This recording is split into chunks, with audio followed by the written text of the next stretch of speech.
L'actualité, on a le sondage, la révélation, c'est le sondage mensuel, RMC, BFM TV, 20 minutes CSA, sur les intentions de vote, sur la présidentielle et Marine Le Pen. C'est l'un des enseignements de ce sondage, Olivier. Oui, et pas seulement d'ailleurs de notre sondage CSA, parce que bon, on va faire un peu de chauvinisme, il est très bien ce sondage, mais ça se confirme sur le sondage Ipsos, sur le sondage Harris, etc. Marine Le Pen recule.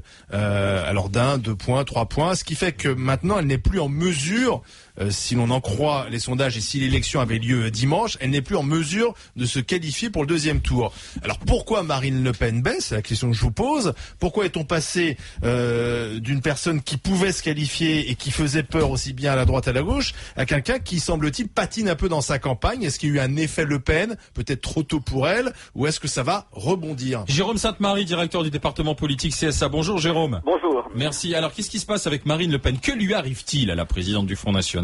Déjà les chiffres, elle a commencé très fort en janvier. Dès janvier, elle était à 18% d'intention de vote. Elle est même montée au-delà des 20%, 21, 22%. On a parlé des 21 avril à l'envers, à l'endroit, toutes les combinaisons, ça a pesé sur toutes les stratégies politiques. Et puis là, aujourd'hui, chez nous, elle est à 16, c'est-à-dire que elle n'est plus en mesure, aujourd'hui, en juin, tout ça peut changer, mais aujourd'hui, elle n'est plus en mesure donc de perturber le duel droite-gauche classique, sauf si le Parti Socialiste désignait, ce qui n'est pas le plus probable, Ségolène Royal comme candidate, où là, Marine Le Pen serait devant apparemment. Donc qu'est-ce qui se passe en fait? Il y a eu d'abord un effet médiatique très fort. Au fond, il se passait pas tant de choses que cela en janvier-février. Oui. C'était un nouveau langage, elle était nouvelle en politique, ça compte ces choses-là, surtout quand on n'est pas dans une période véritablement électorale. Mais enfin, il n'y avait pas eu que ça, puisqu'au fond, au cantonal aussi, les candidats du Front National ont performé, quoi. Il se passait vraiment quelque chose. Et surtout, en fait, elle commençait à recueillir, et c'était quand même la grande peur à l'Élysée, à l'UMP, pas mal d'électeurs de droite, assez classiques, qui lui apportaient leur suffrage, parce qu'ils n'étaient pas contents de ce qui se passait, de ce que faisait Nicolas Sarkozy. Et il est évident que la remontée limitée, mais quand même, de Nicolas Sarkozy actuellement, eh bien, il rassemble son troupeau, il ramène les électeurs de droite. Est-ce que Marine Le Pen, Jérôme, elle est un peu pénalisée aussi par la multiplication des candidatures à droite ou pas? Ça apparaît pas très clairement. Non, il semblerait plutôt, parce qu'on a vu ça aussi sur l'évolution des codes de popularité, elle a commencé à baisser dès le mois de mai. Au fond, souvenons-nous, quand il y a eu l'affaire DSK, les premiers commentaires étaient d'ailleurs assez vraisemblables. C'est de se dire, ça va profiter à Marine Le Pen, ça va discréditer la classe politique, c'est encore quelque chose qui fait le bonheur de l'extrême droite. Et puis en réalité, pas vraiment, puisque elle s'est mise à parler beaucoup de ces choses-là que les Français veulent considérer comme un fait divers classique. Et elle s'est un peu détournée des thèmes habituels du Front National. Elle a peut-être parfois aussi jugé habile de faire un peu de com et un peu d'euphémiser son discours, y compris sur l'immigration. Et au fond, même au Front National, les gens préfèrent l'original à une version édulcorée. Voilà, donc alors après, il faut bien voir que là, les thèmes sur l'immigration, sécurité, les thèmes traditionnels du Front National sont encore très présents. Oui, mais Jérôme, ce qui est intéressant, c'est que finalement, lorsqu'elle fait 16 ou 18, finalement, elle n'est pas très loin des scores de son père. Alors qu'on nous avait dit qu'il y avait un effet Marine Le Pen donc elle partait, parce qu'elle part pas de zéro. Marine Le Pen, c'est une héritière, elle part d'un score et le score de son père, qui était de 15, quoi. Donc finalement, elle n'arrive pas tellement à faire plus que son père, là. Attendez quand même, là elle fait comme son père quand son père était au meilleur niveau. Son père s'est qualifié un jour pour la deuxième tour. Donc l'objectif de Marine Le Pen, c'est de faire aussi bien que papa, là. La dernière élection de Marine Le Pen, c'est 10,5, donc avec un tiers de ses électeurs. Oui, avec Sarkozy qui a fait une bonne campagne. Avec Sarkozy qui n'était pas dans la même position. Voilà.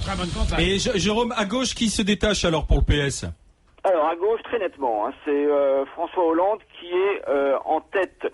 Si on considère le score des uns et des autres lors des premiers tours testés de la présidentielle, François Hollande serait à 27%, c'est beaucoup mieux, donc il serait en tête du premier tour, alors que Martine Aubry est à 23%.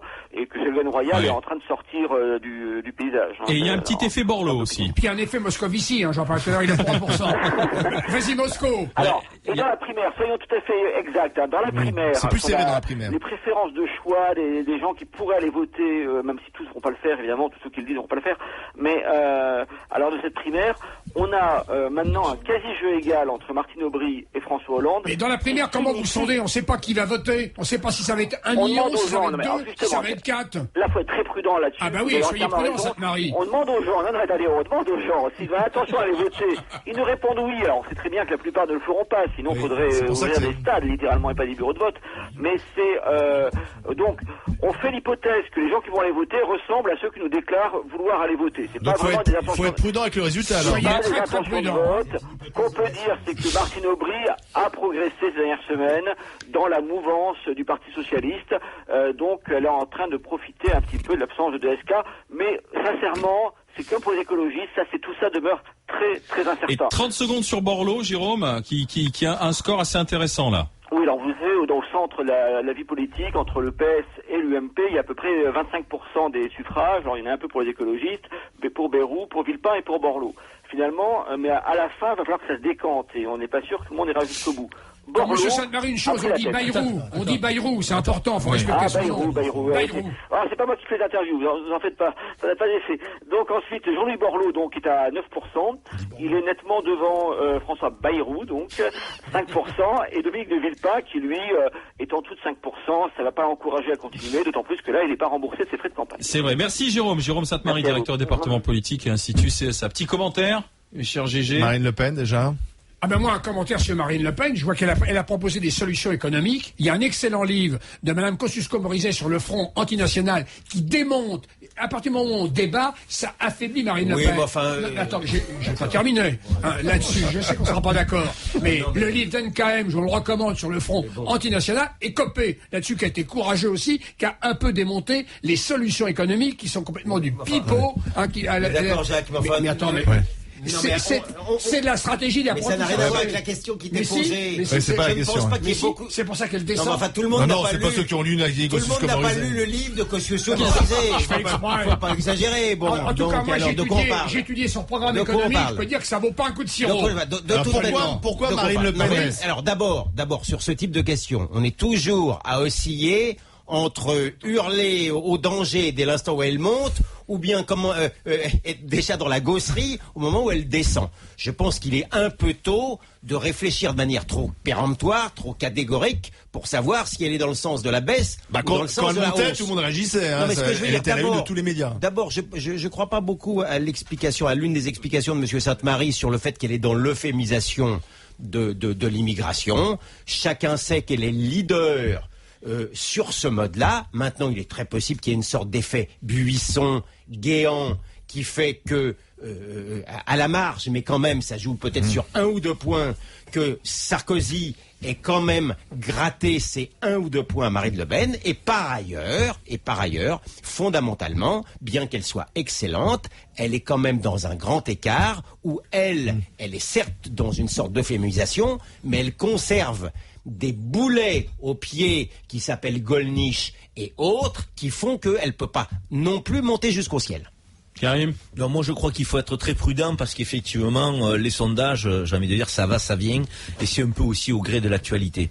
Et on s'en rend compte beaucoup. Et Marine Le Pen peut être à 16 aujourd'hui, et tu prends effectivement dans 6 mois plusieurs phénomènes d'actualité qui font qu'elle sera peut-être à 22, 23.